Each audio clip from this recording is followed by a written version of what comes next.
என் பிள்ளையே, நான் உனக்கு ஏற்கனவே நினைவுபடுத்தியுள்ளேன்.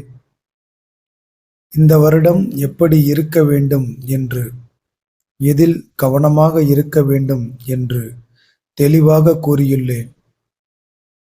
நீ சற்று கோபத்தில் ஏதாவது வார்த்தைகள் பேசிவிட்டால் அதன் பின்விளைவுகளை நீ சந்திக்க நேரிடும்.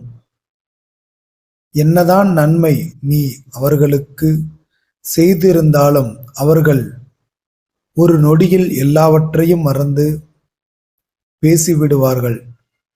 உனக்கு நன்மைகள் நடக்கும் அதே நேரத்தில் கவனமாகவும் நீ இருக்க வேண்டும்.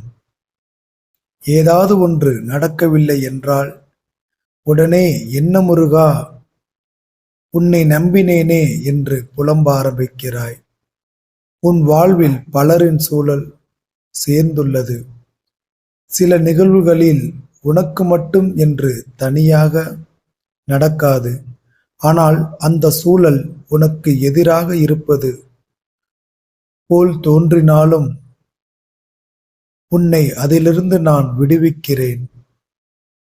இன்றைய சந்திப்பு மகிழ்ச்சிகரமாக இருக்கும்.